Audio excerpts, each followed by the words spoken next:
ఇంతకుముందు క్లాస్‌లో మనం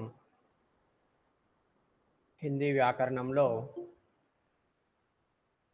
పత్రలేఖన్ అనేటువంటిది చెప్పుకుంటూ ఉన్నాం ఇంతకుముందు క్లాస్‌లో.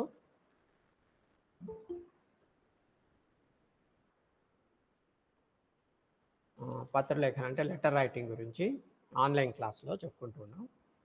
సో, ముందుగా ఈ లెటర్ రైటింగ్‌కి సంబంధించి ముఖ్యమైనటువంటి విషయాలు అంటే లెటర్ రైటింగ్‌లో ఏ విషయాల మీద మనం దృష్టి పెట్టాలి, అందులో ముఖ్యమైనటువంటి విషయాలు ఏంటి అనేటువంటిది మనం చెప్పుకుంటూ ఉన్నాము.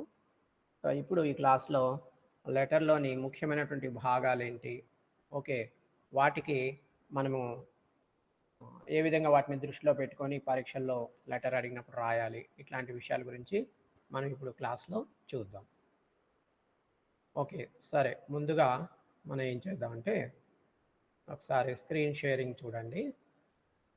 ఇంతకుముందు క్లాస్‌లో చెప్పిన విషయాల్ని ఒక్కసారి రివైండ్ చేస్తూ మనం మరి ముందుకెళ్దాం ఈ క్లాస్‌లో. ఓకే. సో,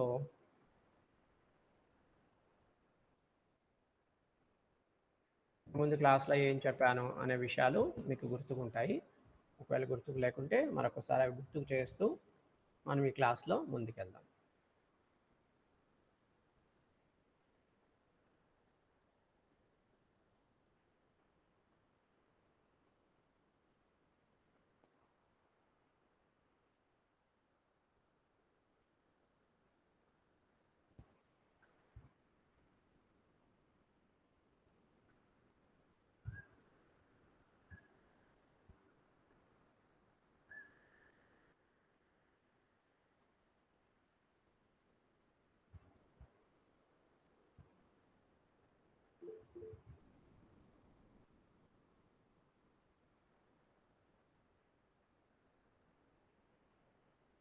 సరే.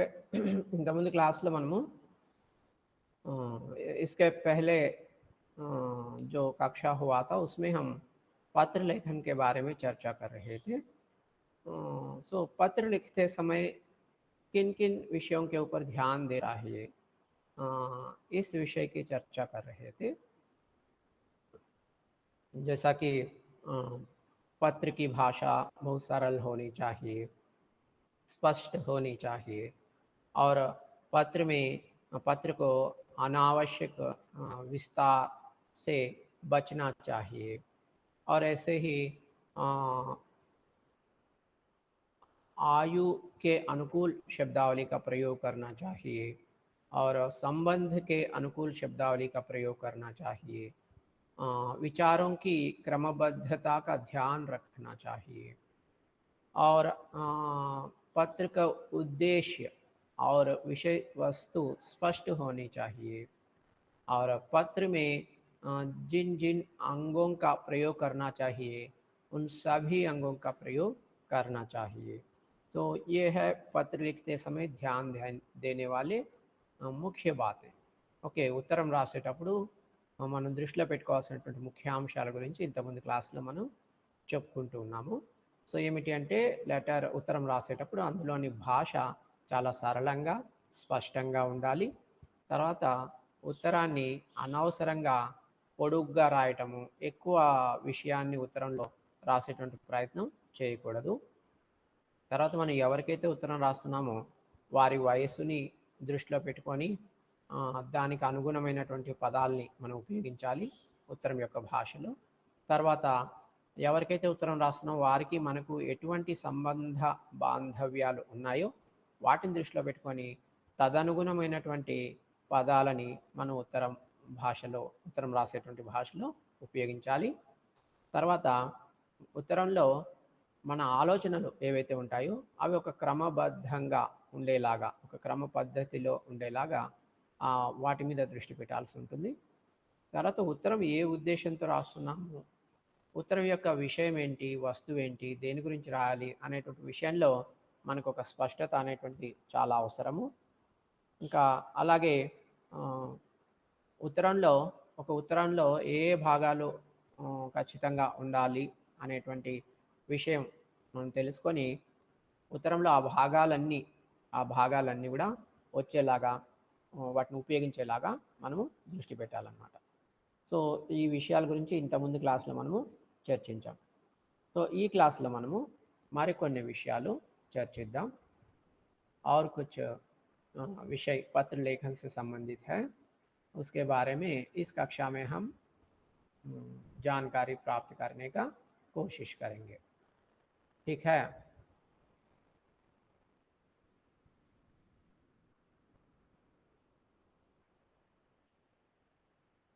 तो आप एक बार स्क्रीन के ऊपर ध्यान दीजिए. मैं स्क्रीन शेयरिंग कर रहा हूँ और स्क्रीन के ऊपर देखते हुए मैं जो विषय आपको समझाने का कोशिश कर रहा हूँ इसके प्रति आप मन लगाइए. ओके. सो पत्र लिखते समय किन किन विषयों के ऊपर ध्यान देना चाहिए उसकी चर्चा हम कर चुके हैं. अब पत्र कितने प्रकार के हैं और एक एक प्रकार के पत्र का मतलब क्या है और एक एक प्रकार के पत्र में आने वाले मुख्य विषय क्या है, वो कैसे लिखते हैं, वो सब बातें अब देखेंगे. హిందీ భాషలో ఉత్తరాలు ఎన్ని రకాలు, తర్వాత ఒక్కొక్క రకమైనటువంటి ఉత్తరాన్ని ఏ విధంగా రాస్తారు, ఒక్కొక్క రకమైన ఉత్తరంలో ఉండేటువంటి ముఖ్య భాగాలు, ముఖ్య అంశాలు ఏంటి, ఓకే, వాటికి ఉదాహరణ మొదలగు విషయాల్ని మనం ఇప్పుడు ఈ క్లాస్లో చూద్దాం. तो हिंदी भाषा में और पत्रों में पत्र जो है दो प्रकार के होते हैं. मूल रूप से पत्र दो प्रकार के होते हैं.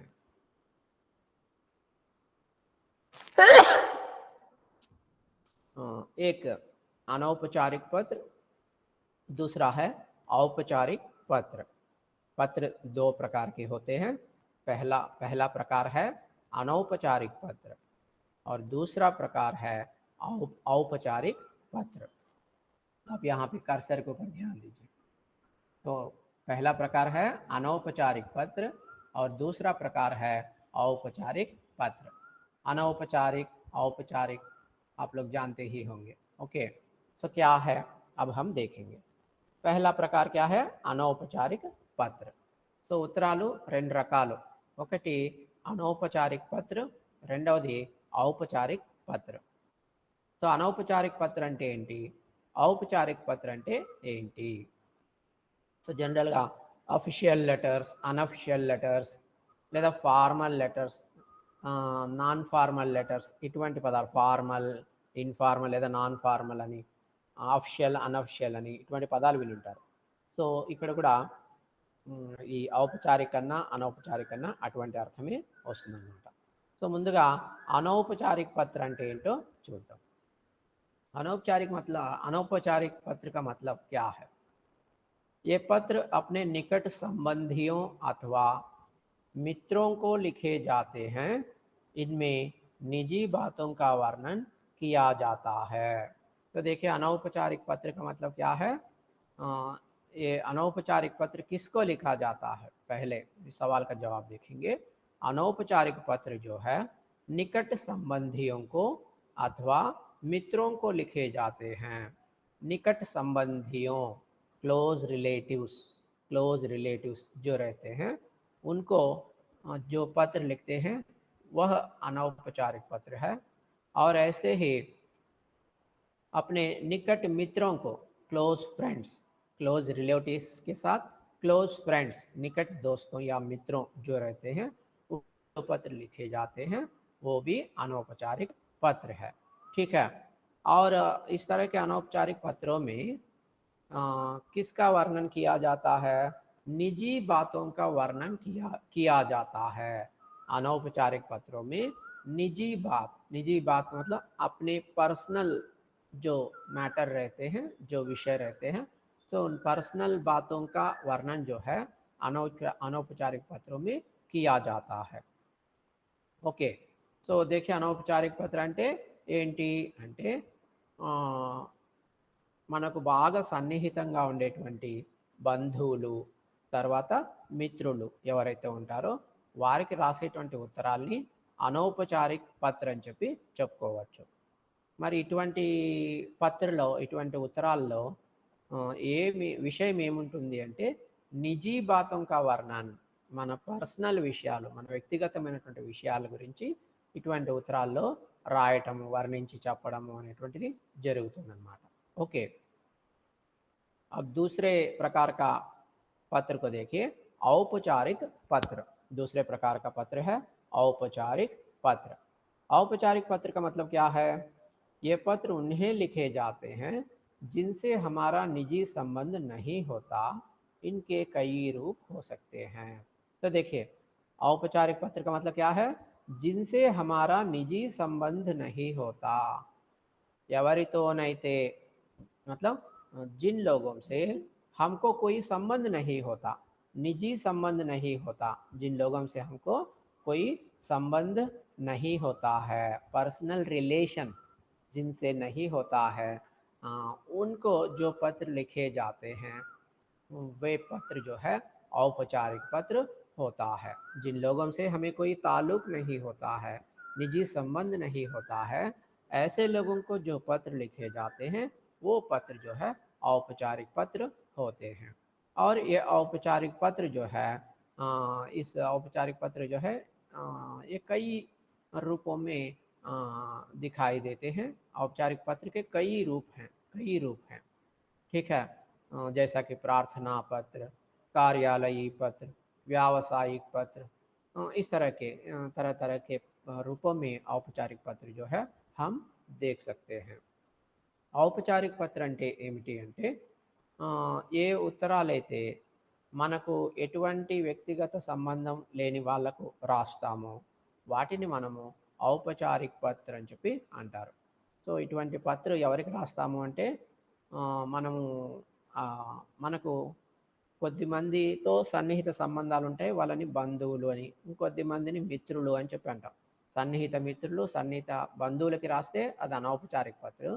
అలా కాకుండా వీళ్ళిద్దరిని వదిలిపెట్టి, సన్నిహితంగా ఉండేటువంటి బంధువుల్ని, మిత్రుల్ని వదిలిపెట్టి మనకు మనం ఎవరికైతే ఉత్తరం రాసిన వారికి ఎటువంటి పర్సనల్ రిలేషన్ ఉండదు, అటువంటి వారికి మనం ఉత్తరం రాస్తే దాన్ని ఏమంటారు అంటే ఔపచారిక పత్రం అని చెప్పి అంటారు. సో ఇది అనేక రూపాల్లో మనకు కనిపిస్తుంది. ముఖ్యంగా ప్రభుత్వ కార్యాలయాల్లో ఔపచారిక పత్ర అనేటువంటిది రకరకాల పేర్లతో, రూపాలతో కనిపిస్తుంది. సో ఉదాహరణకి ప్రార్థనా పత్ర, व्यावसायिक पत्र, कार्यालयी पत्र, इటువంటివి अన్నమాట. तो ये औपचारिक पत्र जो है सरकारी कार्यालयों में आप इस तरह के पत्र या इस तरह के पत्रों का लेन देन या पत्राचार जो है आप देख सकते हैं सरकारी कार्यालयों में। ठीक है, अब हम देखेंगे औपचारिक पत्रों में कुछ रूपों के बारे में चर्चा करेंगे।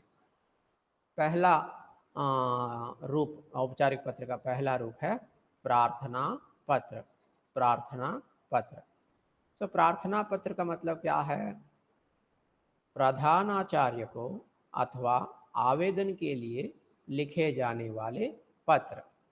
तो आवेदन पत्र जो होता है, खास करके प्रधानाचार्य को या प्राचार्य को जो आवेदन के लिए लिखे जाते हैं, उस तरह के पत्र को हम प्रार्थना पत्र करके कह सकते हैं। तो प्रधानाचार्य या प्राचार्य, प्रधानाचार्य का मतलब हेडमास्टर, प्राचार्य का मतलब क्या है? प्राचार्य का मतलब है प्रिंसिपल।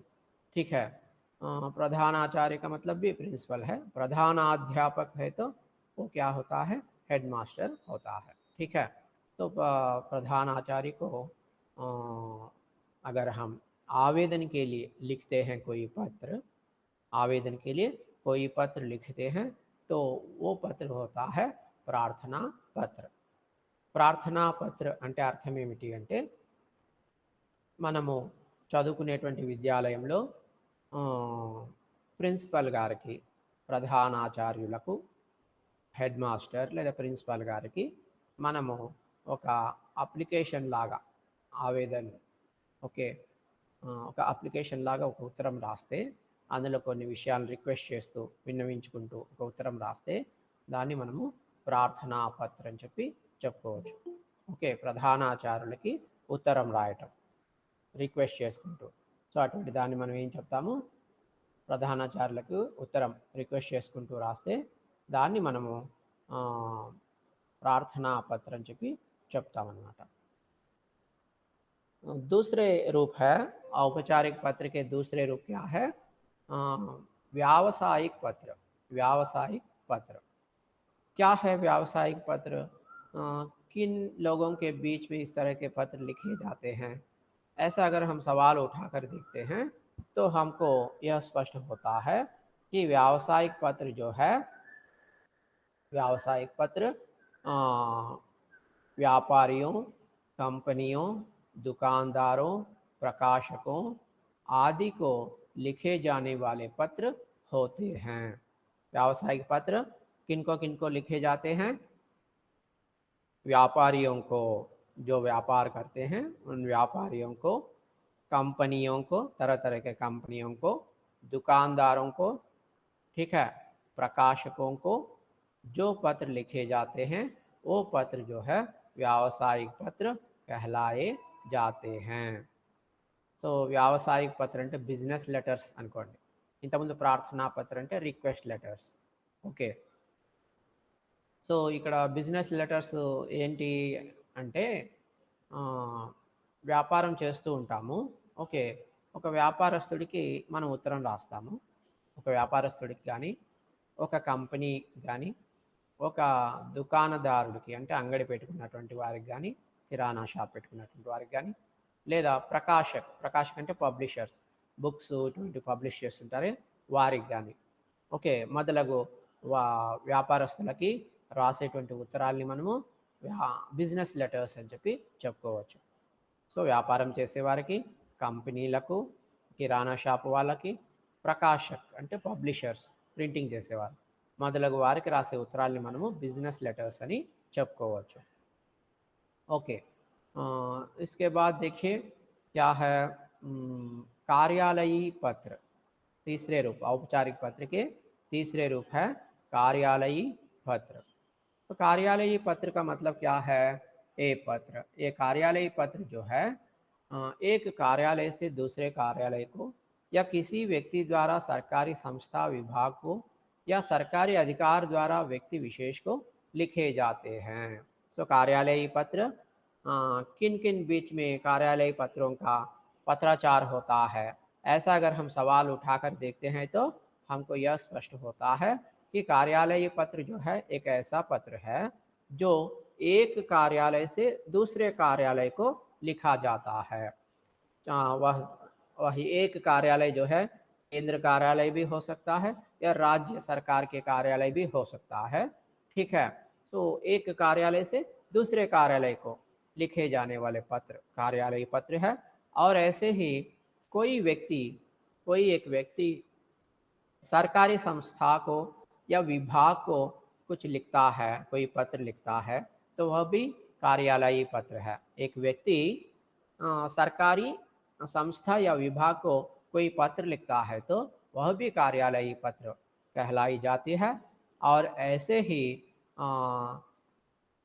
कोई सरकारी अधिकारी, कोई सरकारी अफसर पत्र लिखता है किसी एक व्यक्ति को तो वह भी कार्यालयी पत्र कहलाई जाती है. तो కార్యాలయీ పత్ర అంటే అఫీషియల్ లెటర్స్ అని చెప్పి అనుకోవచ్చు అనమాట. Official letters. సో ఏంటి అఫీషియల్ లెటర్స్ అంటే, ఒక ఆఫీస్ నుంచి ఇంకొక ఆఫీస్కి లెటర్ కరస్పాండెన్స్ అనేది ఏదైతే జరుగుతుందో దాన్ని మనము అఫీషియల్ లెటర్స్ అని చెప్పి చెప్పుకోవచ్చు. అంటే ఒక కార్యాలయం నుంచి మరొక కార్యాలయానికి రాయబడేటువంటి లెటర్లు. తర్వాత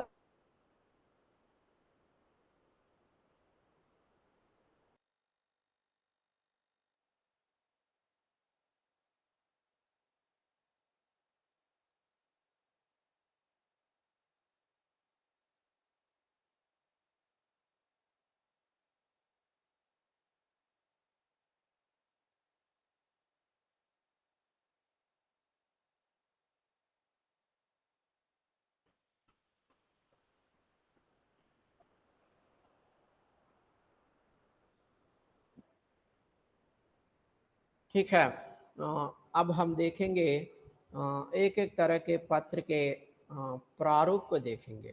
ఇప్పుడు మనము ఒక్కొక్క రకమైనటువంటి అంటే ఔపచారిక పత్ర లేదా అనౌపచారిక పత్ర ఉన్నాయి కదా.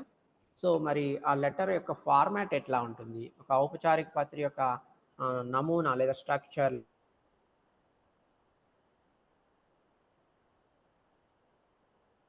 ఇంకా దానికంటే ముందుగా ఒక లెటర్లో ఉండేటువంటి ముఖ్యమైనటువంటి భాగాలేంటి, ఉత్తరము అంటే అందులో ప్రధానంగా ఏ అంశాలు ఏ భాగాలు ఉత్తరంలో ఖచ్చితంగా ఉండాలి, వాటి గురించి ముందుగా చెప్పుకొని ఆ తర్వాత ఒక్కొక్క రకమైనటువంటి ఉత్తరం యొక్క నమూనా లేదా ఫార్మాట్ని మనము చూద్దాం. सो पहले हम देखेंगे पत्र के अंगों के बारे में. सो पत्र के अंग, एक पत्र में क्या क्या लिखना चाहिए, जरूर लिखना चाहिए, वो सब जो है पत्र के अंग हो जाते हैं. सो पत्र के जो अंग होते हैं उन अंगों की चर्चा पहले हम करेंगे. पत्र के parts of the letter, parts of the letter. So पत्र के अंग पहले तो ये अंग जो है जरूर रहना चाहिए हर तरह के पत्र में. तो क्या है वो अंग, पहले उन अंगों के ऊपर ध्यान देंगे. तो पहला क्या है, पत्र के मुख्य रूप से पत्र लिखते समय 8 अंगों के ऊपर ध्यान देना चाहिए. हर पत्र में 8 प्रकार के अंग होते हैं. हर पत्र में निम्नलिखित 8 अंग होते हैं. ప్రతి లెటర్లో లెటర్ అంటే ఆ లెటర్లో ముఖ్యమైనటువంటి భాగాలు కొన్ని ఉంటాయి. ఉత్తరం అంటే ఖచ్చితంగా ఎటువంటి ఉత్తరమైనా, అది ఔపచారిక ఉత్తరం కావచ్చు, అనౌపచారిక కావచ్చు, ఎటువంటి ఉత్తరమైనా అందులో ఖచ్చితంగా కొన్ని ముఖ్యమైనటువంటి భాగాలు ఉంటాయి.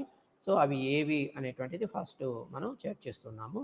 సో ఒక ఉత్తరాన్ని తీసుకుంటే ఆ ఉత్తరంలో 8 భాగాలు ముఖ్యమైనటువంటి భాగాలుగా ఉంటాయి. ఒక ఉత్తరంలో 8 భాగాలు, అవి ఖచ్చితంగా ఎటువంటి ఉత్తరంలో అయినా ఉండాల్సిందే. సో ఏమిటి అవి అంటే, ముందుగా पत्र प्रेषक. पत्र प्रेषक, प्रेषक का मतलब भेजने वाला. पत्र प्रेषक का पता, पत्र प्रेषक का पता, जो पत्र लिख रहे हैं या जो पत्र लिखकर भेज रहे हैं वह होता है प्रेषक.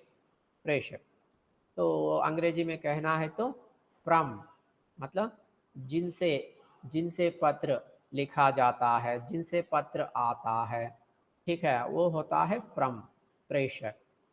ठीक है, ये पहले प्रेषक का पता. ठीक है, इसके बाद देखिए ये प्रेषक का पता. इसके साथ साथ ये देखिए प्रेषक का पता जो है पत्र के बाएं ओर, बाएं ओर प्रेषक का पता. देखिए प्रेषक का पता पत्र के बाएं ओर, बाएं ओर जो है लिखा जाता है. जो पत्र लिखता है, जो पत्र लिखकर भेजता है वह होता है प्रेषक, और उसका पता जो है पत्र के लेफ्ट साइड, बाएं ओर जो है लिखना है. और इसके साथ साथ पत्र के दाएं ओर, दाएं ओर, दाएं ओर में राइट साइड जो है स्थान व दिनांक. स्थान, स्थान का मतलब जगह, कहाँ से पत्र लिखा जा रहा है, किस शहर से या किस गांव से पत्र लिखा जा रहा है, उसका नाम जो है यहाँ पे दाएं ओर जो है पहले लिखना है.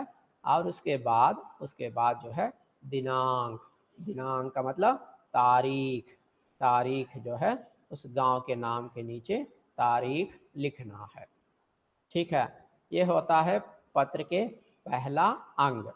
ఉత్తరం రాసేటప్పుడు ఏ ఉత్తరంలోనైనా ఖచ్చితంగా ఉండాల్సినటువంటి మొట్టమొదటి విషయం ఏమిటి అంటే, ఉత్తరానికి పైన కుడివైపు, కుడివైపు ఉత్తరం ఏ ఊరు నుంచి రాస్తూ ఉన్నామో ఆ ఊరి పేరు, తర్వాత దాని కింద ఏ రోజు ఉత్తరం రాస్తున్నామో ఆ రోజు తేదీ, ఆ రోజు డేట్ అనేటువంటిది రాయాలి. సో ఊరి పేరు కామా డేట్, దాని కింద డేట్ మొట్టమొదట లెటర్లో కుడివైపున పైన రాయాలి. తర్వాత ఎడం వైపున, అదే ప్యారలల్గా ఎడం వైపున సమాంతరంగా ఎడం వైపున ఏం రాయాలి అంటే ప్రేషక్ కా పతా. లెటర్ ఎవరైతే రాస్తూ ఉన్నారో వారి యొక్క చిరునామా రాయాలి. దాన్ని హిందీలో, ఇంగ్లీష్లో ఫ్రమ్ అడ్రస్ అంటారు, హిందీలో ప్రేషక పత అంటారు. లెటర్ రాసేవారు లేదా లెటర్ పంపించేవారి యొక్క చిరునామా అనేటువంటిది ఎడం వైపు ఆ తేదీ కుడివైపు ఊరి పేరు తేదీ రాసిన తర్వాత ఎడం వైపు ఈ ప్రేషక పత అనేటువంటిది రాస్తాం. ఓకే. సో ఈ ప్రేషక పత రాసేటప్పుడు నేను ఇంతకుముందు మీకు చాలాసార్లు చెప్పాను. ముందుగా ప్రేషక్ ఇట్లా సైడ్ హెడ్డింగ్ లాగా పెడతాం. దాని కింద మనం ఏం చేస్తాము, ఎవరు రాస్తున్నారో వారి పేరు. పరీక్షలో పేరు రాయకూడదు కాబట్టి XXX ఇంటూ ఇంటూ ఇంటూ అని పెట్టి కామా పెడదాం. మరి దాని కింద వారు ఏం పని చేస్తున్నారో ఆ ఉద్యోగం. ఓకే. లేని పక్షంలో ఇంటి అడ్రస్ అనుకోండి, వారు ఏ డోర్ నంబర్లో ఉంటున్నారో ఆ డోర్ నంబరు, తర్వాత వీధి పేరు. దాని కింద వారు ఏ ఊరిలో ఉంటున్నారో ఆ ఊరి పేరు అన్నమాట. సో ఇది प्रेषक का पता అనేటువంటిది. ठीक है। प्रेषक का पता लिखते समय कैसे लिखना है, पहले प्रेषक ऐसा साइड हेडिंग रखना है, उसके नीचे जो पत्र लिख रहा है या भेज रहा है उसका नाम लिखना है, और नाम के बाद वह जो काम कर रहा है उसका जो पद है, जो डिसिग्नेशन है, वह लिख सकते हैं। अगर वह कोई काम नहीं कर रहा है और अगर वह घर से पत्र लिख रहा है तो घर का क्रम संख्या, घर की क्रम संख्या, डोर नंबर लिख सकते हैं, और वे जिस गली में रहते हैं उस गली का नाम उसके बाद लिख सकते हैं नीचे, और उसके बाद वे जिस शहर से लिख रहे हैं उस शहर का नाम लिख सकते हैं, उस गांव या शहर का नाम लिख सकते हैं। ये होता है प्रेषक का पता। इसके बाद पत्र का दूसरा मुख्य अंग है पत्र प्रापक।